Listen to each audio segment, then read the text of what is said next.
అందరికీ నమస్కారం. ఈరోజు మనం ఓ ప్రసంగం గురించి మాట్లాడుకుందాం. ఇది మామూలు ప్రసంగం కాదు, చరిత్ర గతిని మార్చగల శక్తి ఉన్న మాటలవి. అదే డాక్టర్ బిఆర్ అంబేద్కర్ గారు 1936లో రాసిన కుల నిర్మూలన. ఆ రోజుల్లో దానిలోని ఆలోచనలు ఎంత తీవ్రంగా ఉన్నాయంటే దాన్ని నిషేధించడానికి కూడా ప్రయత్నించారు తెలుసా. కాని చూడండి, దాదాపు ఒక శతాబ్దం గడిచినా అందులోని ప్రతి మాట ఈ రోజుకి మన సమాజానికి అద్దం పడుతూనే ఉంది. అసలు ఆ ప్రసంగం ఎందుకంత శక్తివంతమైందో ఇప్పుడు చూద్దాం రండి. ఆ స్ఫూర్తిని అర్థం చేసుకోవాలంటే ఈ ఒక్క వాక్యం చూడండి చాలు. మీరు బొంబాయిలో ఉన్నప్పుడు నేను ఒక్క కామా కూడా మార్చను అని చెప్పాను. ఎంతటి దృఢనిశ్చయం! ఇది ఆయన సదస్సు నిర్వాహకులకు చెప్పిన మాట.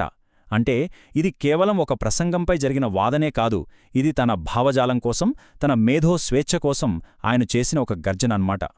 అసలు ఏం జరిగిందంటే కథ 1935 డిసెంబర్లో మొదలయ్యింది. జాత్పత్ తోడక్ మండల్ అనే ఒక సంస్కరణవాద సంస్థ అంబేద్కర్ గారిని తమ వార్షిక సదస్సుకు ఆహ్వానించింది. అంతా బానే ఉందిలే అనుకున్న టైంలో మార్చొచ్చేసరికి కథ అడ్డం తిరిగింది. సనాతన వర్గాల నుంచి తీవ్రమైన వ్యతిరేకత మొదలైంది. ఏప్రిల్ 14న ఏం జరిగిందంటే ప్రసంగం డ్రాఫ్ట్ చూసి నిర్వాహకులు భలే ఉంది అన్నారు, కాని అందులోంచి వేదమనే ఒక పదాన్ని తీసేయమని కోరారు. సరే, అక్కడితో ఆగారా? లేదు. ఏప్రిల్ 22 నాటికి విషయం ఇంకా సీరియస్ అయింది. హిందూ గ్రంథాలపై విమర్శలన్నీ తీసేయాల్సిందే, లేకపోతే సదస్సునే రద్దు చేస్తామని బెదిరించారు. మరి అంబేద్కర్ గారు ఒప్పుకుంటారా? ఆయన సెన్సార్షిప్కు అస్సలు తలవంచలేదు. దాంతో మే 1936లో సదస్సు రద్దయిపోయింది. కానీ వాళ్లు సదస్సును ఆపగలిగారు, కానీ ఆయన ఆలోచనలను ఆపలేకపోయారు. ఆయనే స్వయంగా ఆ ప్రసంగాన్ని పుస్తకంగా ప్రచురించి చరిత్ర సృష్టించారు. సరే, ఇక అసలు విషయంలోకి వచ్చేద్దాం. కుల వ్యవస్థను సమర్థించడానికి ఎప్పుడూ ఒక వాదనను ముందుకు తెస్తారు. మరి ఆ అతిపెద్ద వాదనను అంబేద్కర్ గారు ఎలా తెప్పికొట్టారో చూద్దాం. చాలామంది ఏమంటారంటే కుల వ్యవస్థ అంటే కేవలం శ్రమ విభజన అంటారు. అంటే సింపుల్గా సమాజంలో పనులను పంచుకోవడం అని వాళ్ళ ఉద్దేశం. కాని అంబేద్కర్ గారు దీన్ని పూర్తిగా ఖండించారు. ఆయనేమన్నారంటే ఇది శ్రమ విభజన కాదు, ఇది శ్రమికుల విభజన. ఆ తేడా గమనించారా? ఇక్కడ పనులను కాదు, ఏకంగా మనుషుల్నే విభజిస్తున్నారు.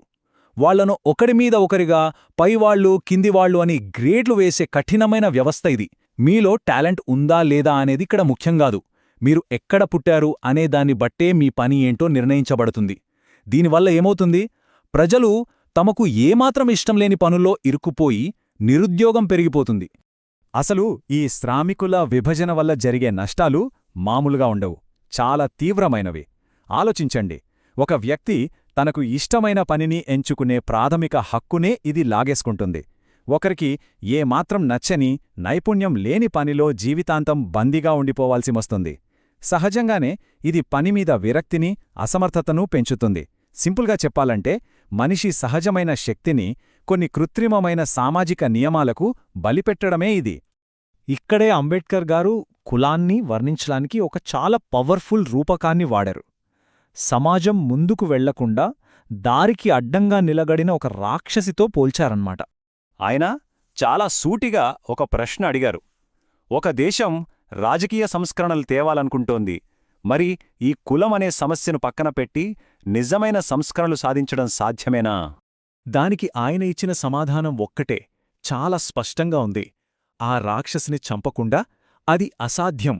కులమనే సమస్యను పరిష్కరించకుండా రాజకీయ పురోగతి అనేది ఒక పగటి కలే అని ఆయన బలంగా వాదించారు.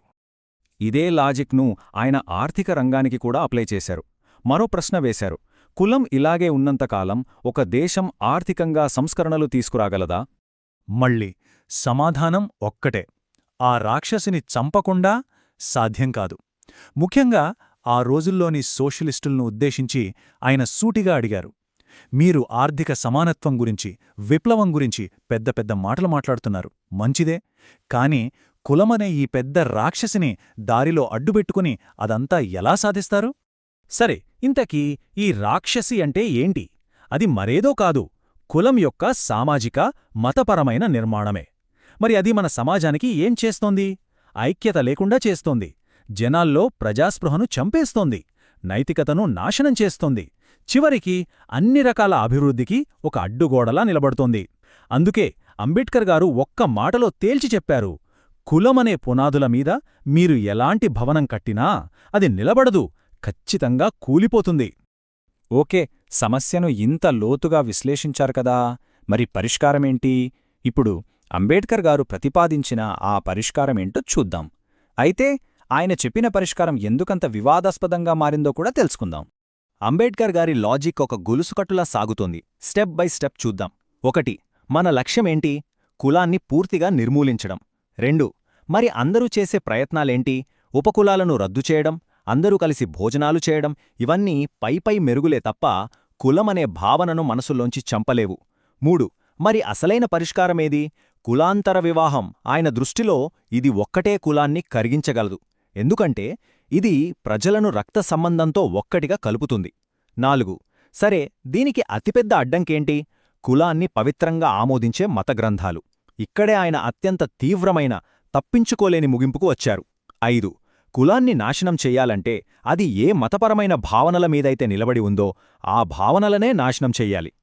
ఆయన మాటల్లోనే చెప్పాలంటే, కులం ఒక భావన, అది ఒక మానసిక స్థితి. దాన్ని నాశనమంటే భౌతిక అవరోధాన్ని పడగొట్టడం కాదు, అది భావనాత్మక మార్పు. ఒక్కసారి ఆలోచించండి. కులం అనేది మనం చూసే గోడ కాదు, అది మన మెదళ్ళలో ఉన్న ఒక ఆలోచన.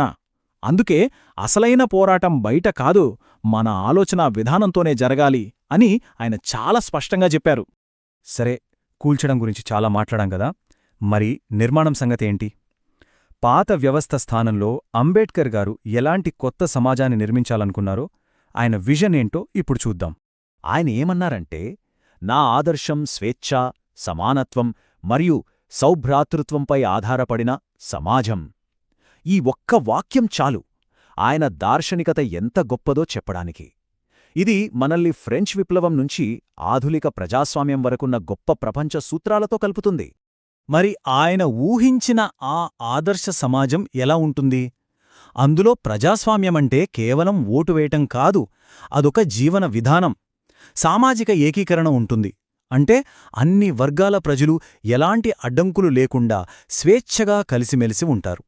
ప్రతి ఒక్కరికీ తమకు నచ్చిన పనిని ఎంచుకునే స్వేచ్ఛ ఉంటుంది. సమానత్వం, అది పక్షపాతానికి కాదు, సామర్థ్యానికి పెద్దపీట వేస్తుంది. అన్నింటికన్నా ముఖ్యంగా సౌభ్రాతృత్వం ఉంటుంది. అంటే తోటి మనిషి పట్ల గౌరవం, ప్రేమ.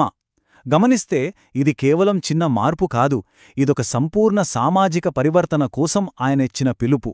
సో చివరిగా చెప్పేదేంటంటే, కులం అనేది కేవలం బయట కనిపించే ఒక సామాజిక వ్యవస్థ కాదు, అది మనందరి మనస్సుల్లో చాలా లోతుగా పాతుకుపోయిన ఒక ఆలోచన అని అంబేద్కర్ గారు మనకు చూపించారు. అయితే ఇక్కడే ఒక అసలైన ప్రశ్న మిగిలిపోతోంది. అదేంటంటే, కులం అనేది నిజంగా ఒక మానసిక స్థితి అయితే మరి ఒక మనసును మార్చడానికి, ఒక మొత్తం సమాజం ఆలోచించే విధానాన్ని మార్చడానికి నిజంగా ఏం కావాలి? ఇది అంబేద్కర్ గారు మన ముందుంచిన ఒక పెద్ద సవాలు.